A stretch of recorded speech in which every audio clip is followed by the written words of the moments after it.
I'm in from work early, although it's not early now, I haven't done a lot today. I've been sitting on the couch. I edited the last video with the rendering.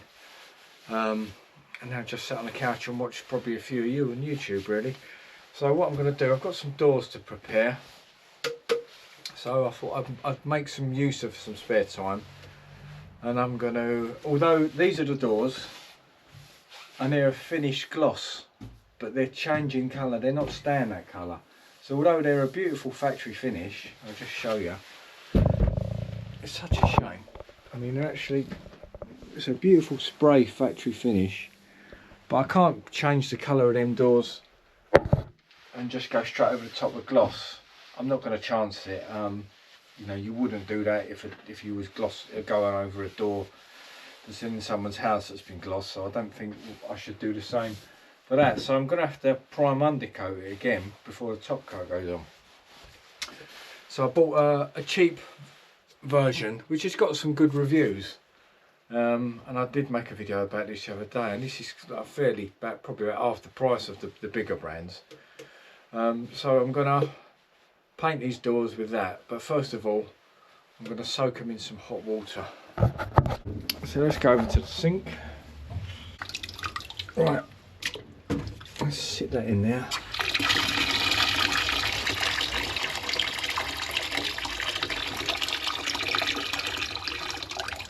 Let's leave that in there for 10-15 minutes, just let it warm up a bit. So I've got two doors to do. But this one, I've got another one in here.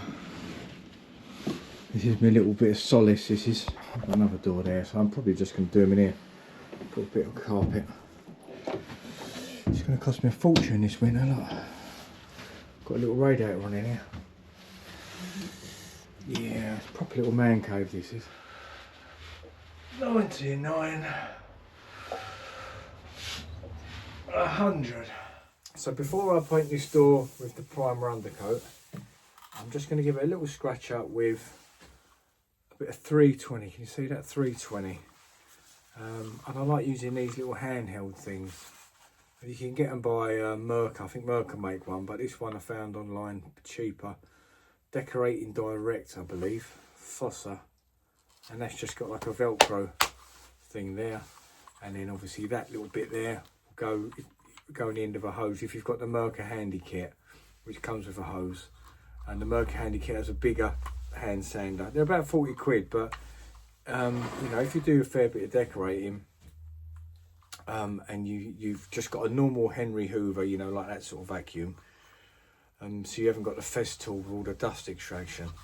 So if you've got a Henry thing, honestly, these are great. They get the Merca Handy Kit, not these. The Merca Handy Kit comes with a hose that fits on that nozzle as well, and in that hose, if you take the end of your Henry, on the end of the hose that the Merca kit gives you, it's got like a sort of more of a wedge shaped thing, and that just literally wedges in, and then all your sanding just gets sucked through this into it. Honestly, it's brilliant. It saves. I wish I'd bought that first, because I did buy a Festool thing, 500 quid, you know, for the little thing that looks like R2D2. But in hindsight, 40 quid for the Merca Handy Kit and a Henry Hoover does exactly the same thing. So anyway, I'm just going to give this a little very light key over really. I wouldn't use anything more than a 320. I've done it before on these sort of prime doors, and I think I used a bit of 180. And even though the doors had a prime and two top coats, you could still see a little bit of the scratching where I'd sanded it. So drop down to a 320. And that should lose it for you then. It's so easy to always believe, oh, paint will cover that, paint will cover that. But the paint is such a microscopic layer, it doesn't always cover any blemish. So try and avoid it at the beginning really.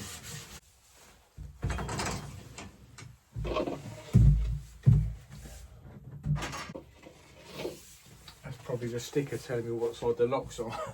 I have to get off, but I haven't actually. I've left the top of the sticker on there. I don't know why these door companies just don't put a lock, you know, like they put the block in so you can fit your lock in. Why don't they just put one on each side? It's just, the amount of times I've done that. You're just keen to fit the door, you put your hinges on, swing the door and you think, shit, the lock was on the same side as the hinges. I've done that a few times over the years. And probably many other people have as well. So I don't know why they just don't put that block in both sides. I've just turned this second door over and look, I stand corrected. My apologies. Look, lock both sides. A door company with some sense. And this is lpddoors.co.uk. That's it. What a great idea. Great minds think alike. Lock both sides, so you haven't got to worry about that now.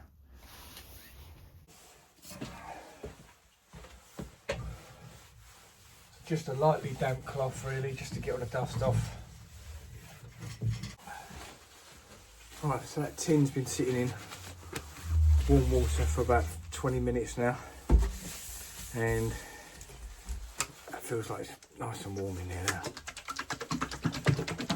That's it. Feels thin. Let's pour it out, see what it comes out like.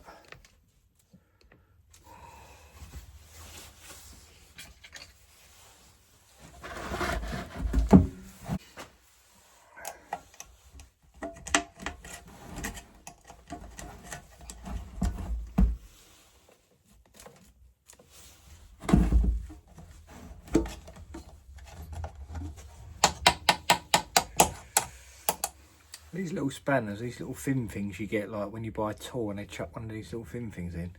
These are the best tin openers, honestly. They're really prize under nice. Right. So let's pour a bit of this in there.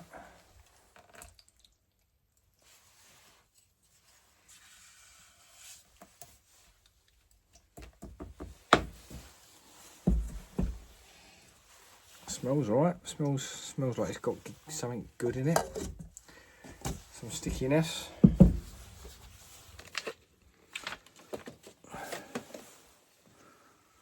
Right, so remember I'm using the Fortress Trade primer and undercoat, which I believe is a Screwfix sort of own brand maybe. Not own brand, but it seems to be supplied to Screwfix only, so, and it's like their cheap version. So let's have a look.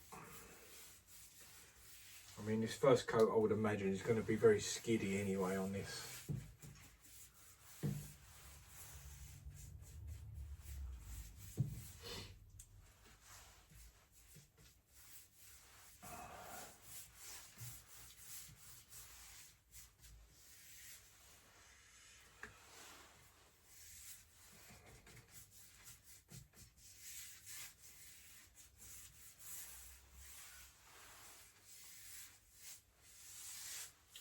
I would usually spray it, but we've just had a new boiler fitted here. I'm not going to get spray chucked everywhere in here now. And the other little bit is like my little man cave, so I want to keep that nice in there.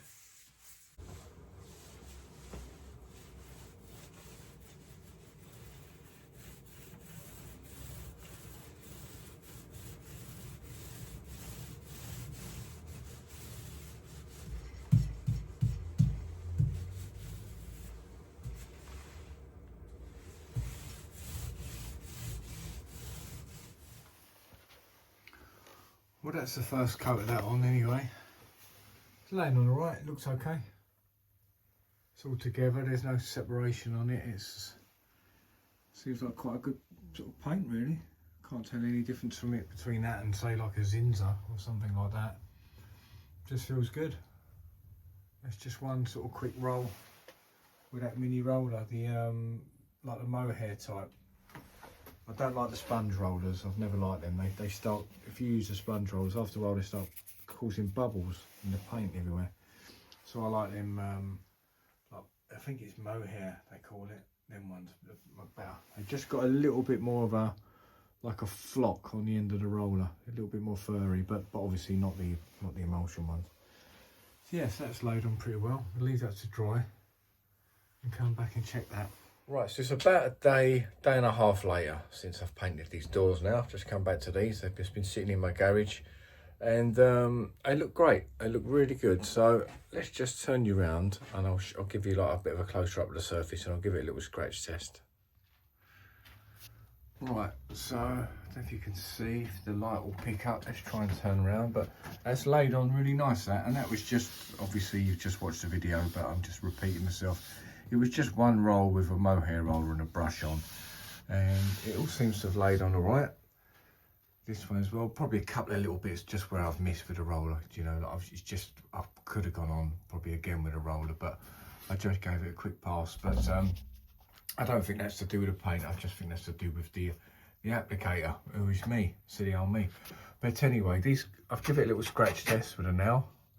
Horrible scratchy sound, just bear with me, but I've got to do it.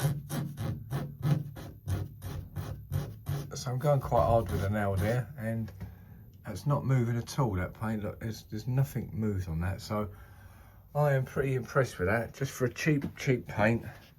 Not that cheap. I mean, I think that tin was about 14 quid, maybe 15 quid. So, but it's still not bad for 2.5 litre.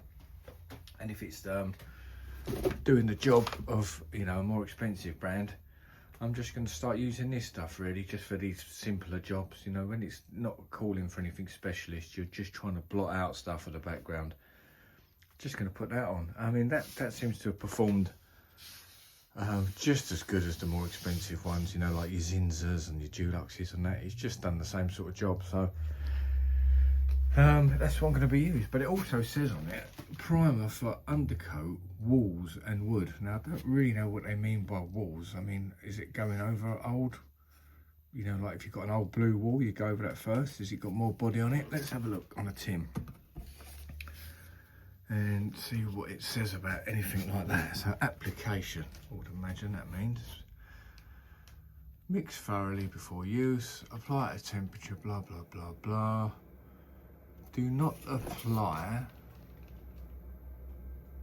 my eyes are terrible, do not apply when rain is imminent. Do not apply when rain is imminent. Does that suggest it's an outside thing as well? Let's have a look at this.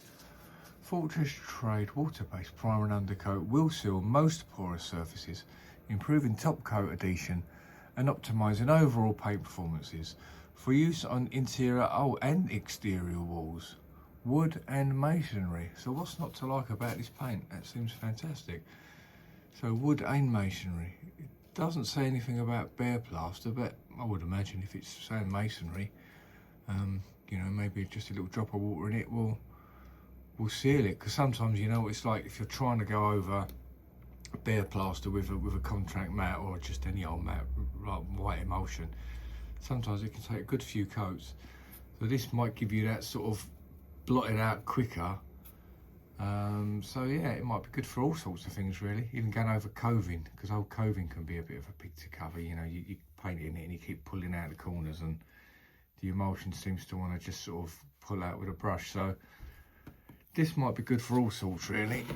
It could be like a bit of a go-to just to keep on your van. So anyway, that's the end of my little review on that. First sort of real review I've done on a sort of paint really. So, but I'm pleased with it, and hopefully it'll spur you on to give it a go. If you have given it a go and you know you like it, you use it, just share the knowledge really. Put it in the comments and let us all know what you think of it.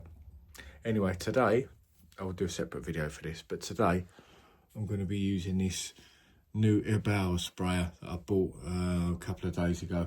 I've got a ceiling over the road to spray, and I'll be using that. So I'll probably link this video to that, or vice versa. See you soon.